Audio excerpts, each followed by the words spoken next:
Hello and welcome to SS corner YouTube channel. मेरा नाम है हर्षवर्धन सिंह चौहान और आज हम करेंगे आपके चैप्टर नंबर 8 जो कि क्लास 6 का चल रहा है अलजेब्रा, उसकी एक्सरसाइज करेंगे आज अपन 8.1। बहुत छोटी एक्सरसाइज है, मुश्किल से कोई 10 या 15 मिनट की होगी। सारे क्वेश्चन तो मैं आपको नहीं करवाऊंगा, मैं कभी करवाता भी नहीं क्योंकि मैं चाहता हूँ आप ट्राई करें। पर हाँ, आपको हर तरह के क्वेश्चन मैं आपको करवा दूंगा ताकि आप बाद में उसको प्रैक्टिस करके खुद सॉल्व करें। देखो तो चलते हैं अपन बिना कोई टाइम वेस्ट किए एक्सरसाइज 8.1।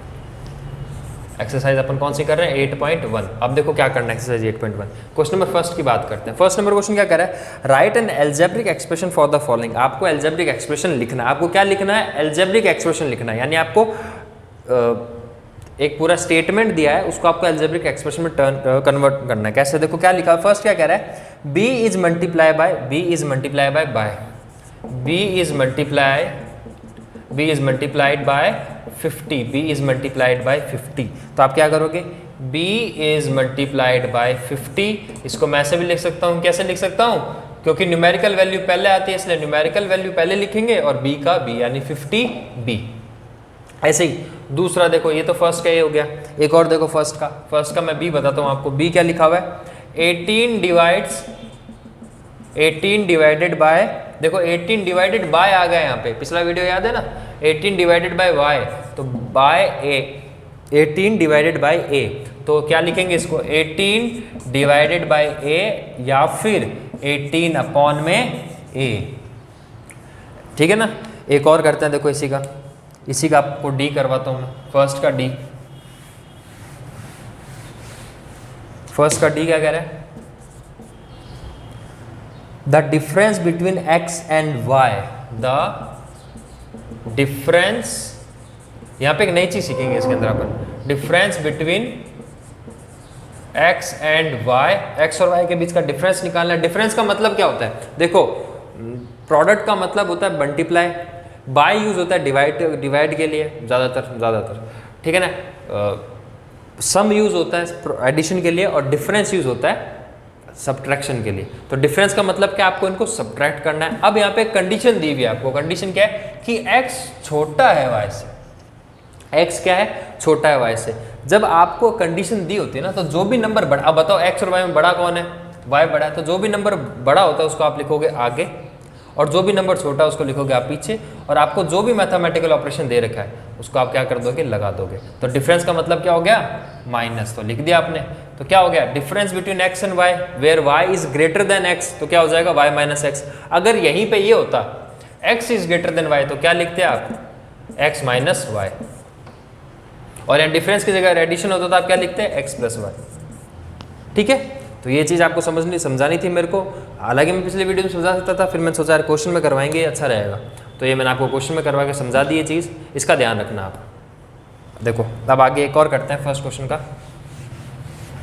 ये तो डी हो गया आपका। फर्स्ट क्वेश्चन का एक और करवाता हूँ मैं आपको। फर्स्ट क्वेश्चन का ही करवाता हूँ जी।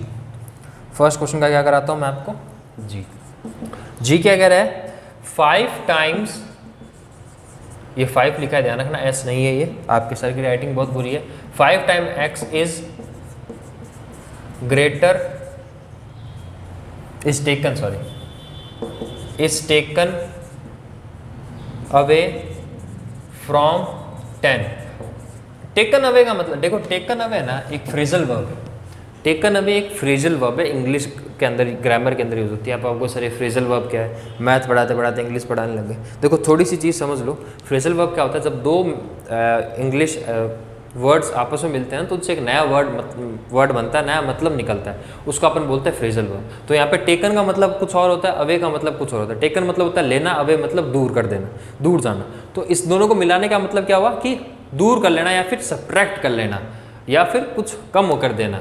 यानी टेकन अवे का यहाँ पे इस सेंटेंस में, यहाँ पे इस प्रेफरेंस में क्या मतलब है कि यहाँ पे आपको सब्ट्रैक्ट करना है। आपको क्या सब्ट्रैक्ट करना है, 5 टाइम x। सबसे पहले इसको पकड़ो, 5 टाइम्स x। अब टाइम्स का मतलब क्या हो गया, देखो टाइम्स एक और टर्म आ गया। टाइम्स का मतलब होता है मल्टीप्लाई होना, किसी चीज का मल्टीप्लाई हो जाना, यानी 5 का मल्टीप्लाई होना x से। सबसे पहले यार समझो, ठीक है ना। तो 5 को आपने मल्टीप्लाई किया x से, तो आपका क्या हो गया, 5x हो गया। टेकन अवे यानी आपको क्या करना है, सब्ट्रैक्ट करना है। किससे करना है, 10 से। यानी 5 टाइम x को सब्ट्रैक्ट करना है आपको 10 से। 5 टाइम x को सब्ट्रैक्ट करना है 10 से, ये आपके आगे अल्फाबेटिकल टर्म। ठीक है, तो देखो यहाँ पे मैं जितने जो अच्छे क्वेश्चंस थे मैंने आपको करवा दिए। अब बाकी जो क्वेश्चंस है मुश्किल से कितने बचेंगे, 1 2 3 4, मैंने 4 आपको करवाए हैं, 4 आप ट्राई करना। नहीं होते हैं तो कमेंट सेक्शन आपके लिए खुला है, आप उसमें लिख सकते हो कि सर ये वाला नहीं हुआ, ठीक है। ऐसा नहीं कि ट्राई नहीं करो, ट्राई तो करना ही। अब देखो क्वेश्चन नंबर सेकंड की तरफ चलते हैं। क्वेश्चन नंबर सेकंड क्या कह रहा है, right out the terms of the following algebraic expression. Question number first में क्या कर रहे थे, क्वेश्चन नंबर फर्स्ट में आपको एक स्टेटमेंट दिया था, एक सेंटेंस दिया था, उसको आपने अलजेब्रिक टर्म में लिखा। यहाँ पे आपको अलजेब्रिक टर्म दी हुई है, उसको सेंटेंस में लिखना है। तो मैं आपको कोई एक या दो करवा देता हूँ। देखो जैसे सबसे पहले मैं आपको इसका फर्स्ट ही करवाता हूँ। फर्स्ट क्या कह रहा है, एक्स प्लस वाई, तो आपको क्या लिखना है, एक्स इज वाई, पीछे वाले टर्म को पहले लिखना है वाई। अब क्या हो रहा है, ऐड हो रहा है ना, इज एडेड टू, किस में हो रही है, टू एक्स, ये हो गया आपका। पीछे वाली टर्म लिखी y, फिर लिखा क्या हो रहा है, ऐड हो रहा है, इज एडेड टू, किस में हो रहा है, x में, हो गया। ऐसे ही एक और देखते हैं, इसका मैं आपको करवाता हूँ, थोड़ा सा अच्छा करवा देता हूँ। मैं आपको इसका d करवा देता हूँ, b और c आप खुद करना। अगर आप d अच्छे से समझ लोगे तो आप b और c भी कर जाओगे। तो देखो d क्या कह रहा है, 2ab plus 4ac² minus 6z। अब देखो यहाँ पे क्या करना है, थोड़ा सा इसको समझना। सबसे पहले आप क्या लिखोगे, इसको पकड़ो, सबसे पहले इसको पकड़ा आपने। बोर्ड मास के रूल के अकॉर्डिंग चलेंगे इसके अंदर। सबसे पहले अपन एडिशन की बात करते हैं। 4 × 4 multiplied by a multiplied by c², तो क्या लिखेंगे, 4 is multiplied to a which is multiplied by c² is added। अब देखो ये क्या टर्म है इतनी बड़ी, ये खाली यही चीज़ है, 4 is multiplied to a, यानी 4 मल्टीप्लाई हो रहा है a से, विच इज मल्टीप्लाइड, जो कि मल्टीप्लाई हुआ है किसके साथ में, c² के साथ में। इस पूरी लाइन का मतलब यही है, ठीक है ना, इस पूरी लाइन का मतलब क्या है, यही है। अब देखो इसकी बात आ गई, अब ये किस में ऐड हो रहा है, इसमें ऐड हो रहा है ना, तो क्या लिखोगे, is added to 2 multiplied by a which is multiplied bye,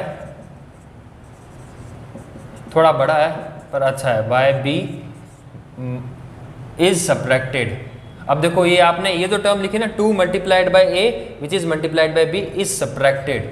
अब ये सब्ट्रैक्ट हो रहा है, सब्ट्रैक्ट हो रहा है, is subtracted by 6 times of z का कितना टाइम, 6 टाइम।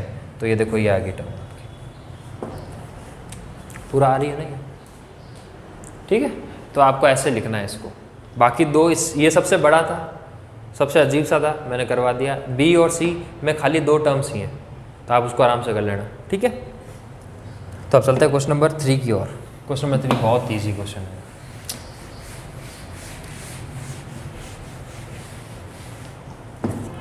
क्वेश्चन नंबर 3 क्या कह रहा है, क्वेश्चन नंबर 3 कह रहा है find out the numerical factor and literal factor. अब देखो ये लिटरल फैक्टर क्या होता है, लिटरल फैक्टर मतलब क्या होता है, लेटरल फैक्टर मतलब लाइटरल फैक्टर होता है, अल्फ़ाबेटिक टर्म्स होते हैं उनको लाइटरल फैक्टर बोलते हैं। आप ये समझ लो अल्फ़ाबेटिक जो होता है ना, अल्फ़ाबेटिक टर्म्स को क्या बोलते हैं, वर्टिकल टर्म्स को बोलते हैं आपके लिटरल फैक्टर, उन्हीं को बोलते हैं, बस और कुछ नहीं है। यानी आपको थर्ड क्वेश्चन में क्या दिया हुआ है, 25 AB दिया हुआ है, इसमें आपको न्यूमेरिकल वैल्यू बतानी है और अल्फ़ाबेटिकल वैल्यू या फिर लिटरल फैक्टर बताना है। अब देखो न्यूमेरिकल वैल्यू क्या है, तो आप लिखोगे सर न्यूमेरिकल वैल्यू तो ये रही, न्यूमेरिकल वैल्यू क्या है इसमें 25। अब मैं न्यूमेरिकल वैल्यू को ये भी तो लिख सकता हूँ कांस्टेंट टर्म, मैं बोल सकता हूँ ना भाई कि कांस्टेंट टर्म क्या है इसके अंदर, आप कहोगे सर 25, और मैं आपको कह देता हूँ वेरिएबल क्या है इसके अंदर, या फिर मैं आपको बोल सकता हूँ इसके अंदर लेटरल टर्म कौन सी है, लेटरल फैक्टर, या फिर मैं आपको बोल सकता हूँ इसमें अल्फ़ाबेटिकल टर्म कौन सी है। ये तीनों, ये क्या है, इसका मतलब क्या है, ये तीनों एक ही चीज़ के नाम है, और वो किसके नाम है, A एंड B। अब देखो अगर इस क्वेश्चन में आपको कहना कांस्टेंट टर्म क्या है तो 25, न्यूमेरिकल वैल्यू क्या है तो भी 25, वो बोले वेरिएबल कौन कौन से हैं तो A और B, वो बोले लाइटरल फैक्टर कौन सा है तो A और B, और वो बोले अल्फ़ाबेटिकल टर्म कौन सी है तो A और B, तीनों ही एक ही चीज़ का नाम है, कुछ भी डिफरेंस नहीं है। क्वेश्चन नंबर 4 देखो, क्वेश्चन नंबर 4 क्या कह रहा है, सेपरेट नॉमिनियल्स, बाइनोमियल्स एंड ट्राइनोमियल्स। अब देखो आपको क्वेश्चन नंबर 4 दिया हुआ है, मेरे को 2 मिनट नोट करने दो, मैं फटाफट इसको नोट करके आपको बताता हूँ। 3x minus x y z m plus n a b plus 2c x plus y plus z comma 2t plus 3q plus x. अब देखो ये एक अलग टर्म है, ये अलग टर्म है, ये अलग टर्म है, ये अलग टर्म है। क्या बोल रहा है वो, इसके अंदर आपको लिखना है मोनोमियल्स, बाइनोमियल्स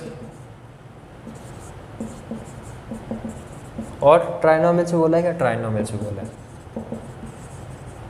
ये सेपरेट करना है। तो देखो सबसे पहले मोनोमियल की बात करते हैं। इस पूरे टर्म के अंदर ऐसा कौन है जिसके अंदर कोई अलजेब्रिक ऑपरेशन नहीं है, 3x, कुछ भी नहीं है ना, तो एक तो 3x हो गया, 3x हो गया। अब बाकियों को देखो, इसमें है, इसमें है, इसमें भी है, इसमें तो 2 है, इसमें भी 2 है, पर इसमें नहीं है। आपको क्या सर माइनस का साइन है ना, माइनस का साइन इसके आगे है, ये क्या शो कर रहा है कि ये वैल्यू नेगेटिव वैल्यू है। ये नहीं शो कर रहा कि ये बाइनोमियल टर्म है। बाइनोमियल टर्म होती है तो इसके आगे एक और टर्म होती है क्या, कुछ नहीं है। यानी ये क्या है, ये एक मोनोमियल है, यानी ये और आ गया। देखो अब ये दोनों तो हो गए, इनकी बात करें, देखो यहाँ पे कितनी टर्म्स है, m और n 2 टर्म है, यहाँ पे कितनी टर्म है, ab और 2c। अब देखो ab आपस में मल्टीप्लाई हो रहे हैं, यानी मल्टीप्लाई होने के बाद एक टर्म बन जाते हैं, तो ये एक टर्म होगी और 2c एक टर्म होगी। यानी इसमें बाइनोमियल कौन कौन से हैं, m प्लस n एक बाइनोमियल है और ab प्लस 2c एक बाइनोमियल है। तो फिर बच्चे हुए दोनों क्या हो गए, ट्राइनोमियल। कैसे हो गए, देखो x plus y plus z कितनी टर्म है, 3 टर्म है, 2 मैथमेटिकल ऑपरेशन है। वैसे ही 2t एक टर्म प्लस 3q दूसरी टर्म प्लस x, ये तीसरी टर्म, ये देखो ये आ गया आपका ट्राइनोमियल। आ गया समझ में। क्वेश्चन नंबर 5 देखो,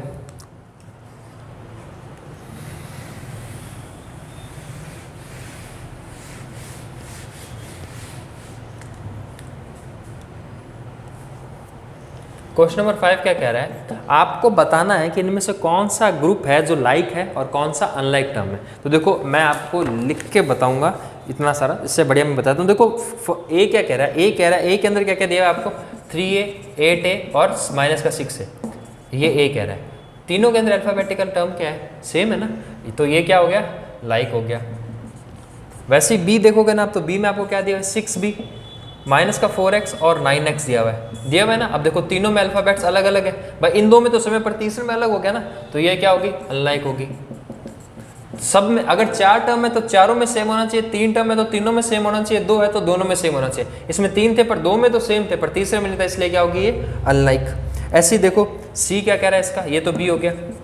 सी क्या कह रहा है, 5n माइनस का 6p माइनस का 6y, तो ये भी कौन सी होगी, ये क्या होगी, अनलाइक होगी, है ना। तो कुल मिला के इसके अंदर अनलाइक कौन कौन सी है और लाइक कौन कौन सी, सीधा बात करते हैं अपन अब। तो देखो लाइक सबसे पहले तो ए है, बी और सी इसमें अनलाइक है,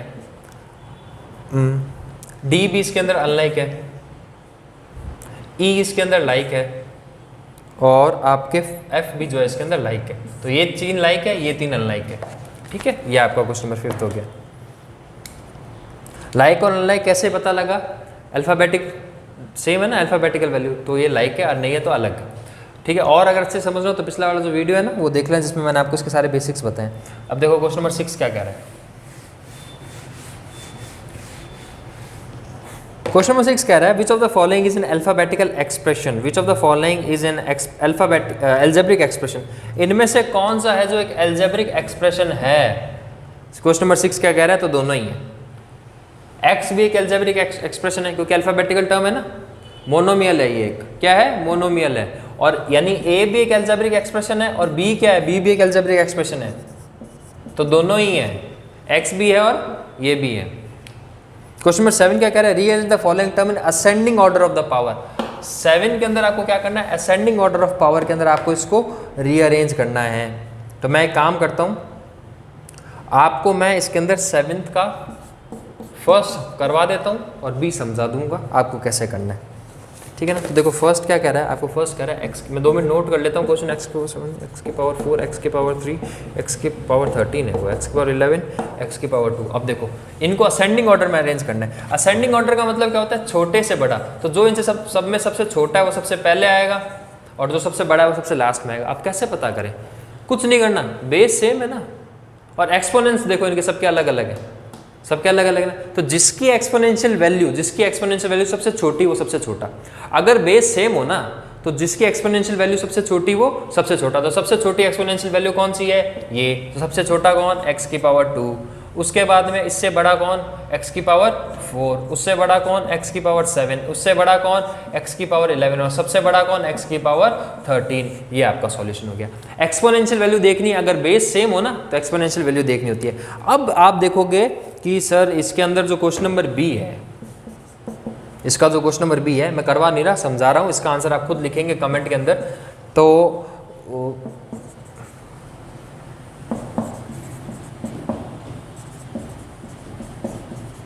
कि सर इनमें से क्या करें, सर इसके अंदर तो आगे न्यूमेरिकल वैल्यू भी दे रखी है। तो कुछ नहीं करना, x की वैल्यू आप 1 मान लो, x बराबर आपने मान लिया 1, तो x 1 का स्क्वायर। अब देखो x का वैल्यू आपने, मैं सॉल्व करवा देता हूँ, x की वैल्यू 1 मानी, 2 इंटू 1 4 इंटू एक्स की पावर 4, 3 इंटू एक्स की पावर 3 और 7 इंटू एक्स की पावर 7 इंटू 1 की पावर 5। अब देखो 1 की पावर 1 यहाँ सॉल्व कर रहा हूँ इसको मैं, ये इसका b है।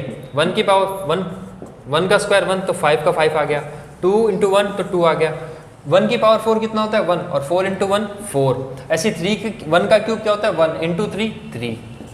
ऐसी 1 की पावर 5 1 इंटू 7 7। अब बताओ कुछ बच गया क्या करने के लिए। सबसे छोटा कौन है 2, उससे बड़ा कौन 4, उससे बड़ा कौन 2 से बड़ा कौन 3, उससे बड़ा कौन 4, उससे बड़ा कौन 5, सबसे बड़ा कौन 7। लिख दिया आपने। अब क्या करना है आपको, इनकी ये वाली वैल्यूज लिखनी है। तो सबसे छोटा कौन 2x, उससे बड़ा कौन 3x क्यूब, उससे बड़ा कौन 4x की पावर 4, उससे बड़ा कौन 7x की पावर 5x का स्क्वायर, और उससे बड़ा कौन 7x की वैल्यू 5। ये आपका आ गया x। सिंपल, ठीक है, आ गया समझ में। कुछ नहीं करना होता, ऐसी वैल्यू दियो ना 1 मान लो, 1 0 मत मान लेना, 0 मानोगे तो सारा 0 हो जाएगा, सारा इक्वल हो जाएगा। आपको क्या मानना है, कम से कम 1 मानना है। क्या होता है 1, मल्टीप्लिकेटिव आइडेंटिटी होती है, वो माननी होती है।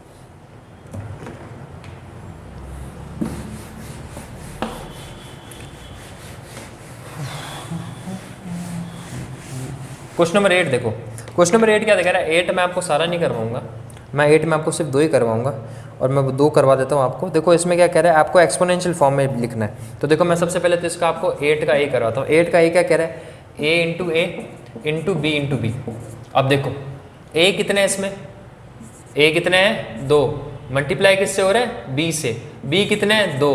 पहली चीज़ आ गई, इसको आप ऐसे भी लिख सकते हो a की पावर 2 b की पावर 2, ये आ गया आपका, कुछ भी नहीं करना। ऐसे एक और देखो इसका, मैं आपको दिखाता हूँ इसका लिख करके, डी, बी नहीं अपन करेंगे इसका डी।